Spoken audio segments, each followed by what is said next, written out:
Assalamualaikum warahmatullahi wabarakatuh. Selamat datang di channel Kita Tahu. Kali ini saya akan membagikan pembelajaran PKN kelas 12. Materi yang akan saya bahas yaitu tentang kasus-kasus pelanggaran hak dan pengingkaran kewajiban dalam perspektif Pancasila. Baik, kita langsung saja ke pembelajarannya.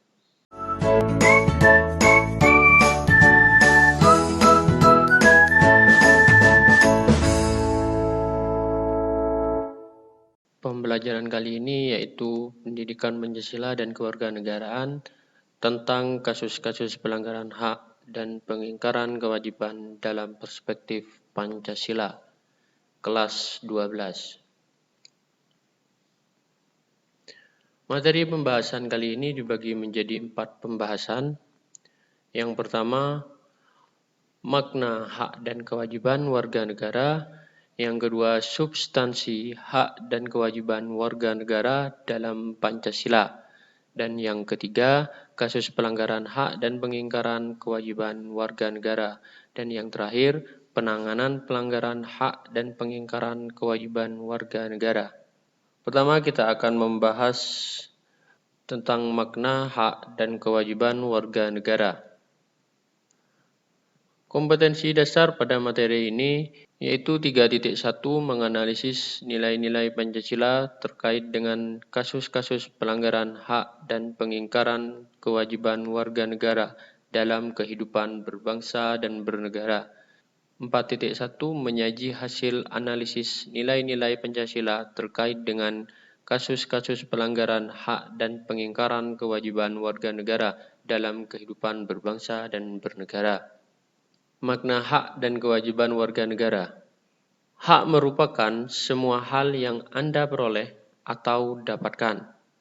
Hal tersebut dapat berbentuk kewenangan atau kekuasaan untuk melakukan sesuatu.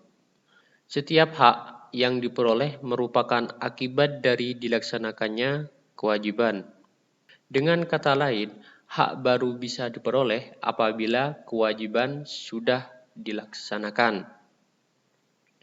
Misalnya, seorang pegawai berhak mendapatkan upah apabila sudah melaksanakan tugas atau pekerjaan yang diberikan kepadanya. Pada pembelajaran di kelas 12, kalian sudah diperkenalkan dengan konsep hak asasi manusia. Menurut kalian, sama atau tidak makna HAM dengan konsep hak warga negara?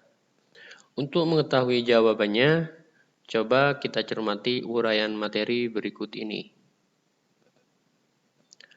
Hak asasi manusia adalah hak yang melekat pada diri setiap pribadi manusia. Karena itu, hak asasi manusia itu berbeda dari pengertian hak warga negara. Hak warga negara merupakan seperangkat hak yang melekat dalam diri manusia dalam kedudukannya sebagai anggota dari sebuah negara. Hak asasi sifatnya universal, tidak terpengaruh status kewarganegaraan seseorang. Akan tetapi, hak warga negara dibatasi oleh status kewarganegaranya. Dengan kata lain, tidak semua hak warga negara adalah hak asasi manusia. Akan tetapi, dapat dikatakan bahwa semua hak asasi manusia juga merupakan hak warga negara. Misalnya, hak setiap warga negara untuk menduduki jabatan dalam pemerintahan Republik Indonesia adalah hanya hak warga negara Indonesia saja. Tidak berlaku bagi orang yang bukan warga negara Indonesia. Bagaimana dengan konsep kewajiban warga negara? Kewajiban secara sederhana dapat diartikan sebagai segala sesuatu yang harus dilaksanakan dengan penuh tanggung jawab. Dengan demikian, kewajiban warga negara dapat diartikan sebagai tindakan atau perbuatan yang harus dilakukan oleh seorang warga negara sebagaimana diatur dalam ketentuan perundang-undangan yang berlaku. Apa yang membedakan dengan kewajiban asasi? Kewajiban asasi merupakan kewajiban dasar setiap orang. Dengan kata lain, kewajiban asasi terlepas dari status kewarganegaraan yang dimiliki oleh orang tersebut. Sementara itu, kewajiban warga negara dibatasi oleh status kewarganegaraan seseorang. Akan tetapi, konsep kewajiban warga negara memiliki cakupan yang lebih luas karena meliputi pula kewajiban asasi. Misalnya, di Indonesia menghormati hak hidup merupakan kewajiban setiap orang, terlepas apakah ia warga negara Indonesia atau bukan. Adapun kewajiban bela negara hanya merupakan kewajiban warga negara Indonesia, sementara warga negara asing tidak dikenakan kewajiban tersebut. Hak dan kewajiban asasi manusia merupakan dua hal yang saling berkaitan. Keduanya memiliki hubungan kausalitas atau hubungan sebab akibat. Seseorang mendapatkan hak karena kewajibannya dipenuhi. Misalnya, seorang pekerja mendapatkan upah setelah melaksanakan pekerjaan yang menjadi kewajibannya.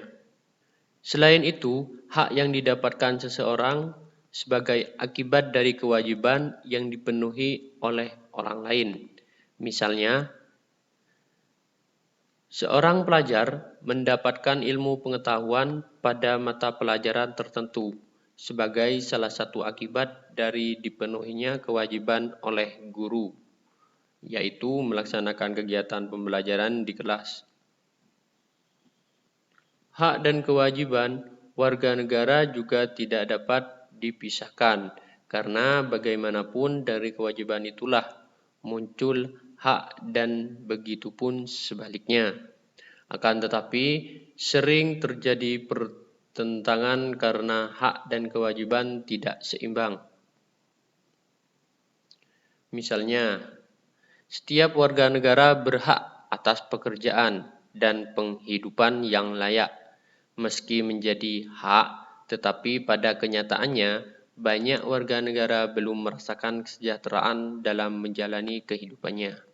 Hal ini disebabkan oleh ketidakseimbangan antara hak dan kewajiban. Apabila keseimbangan itu tidak ada, akan terjadi kesenjangan sosial yang berkepanjangan. Nah, itu sedikit pemaparan dari pembahasan pertama dari kasus-kasus pelanggaran hak dan pengingkaran kewajiban dalam perspektif Pancasila. Mungkin sampai di sini dulu, sampai jumpa di pembahasan selanjutnya.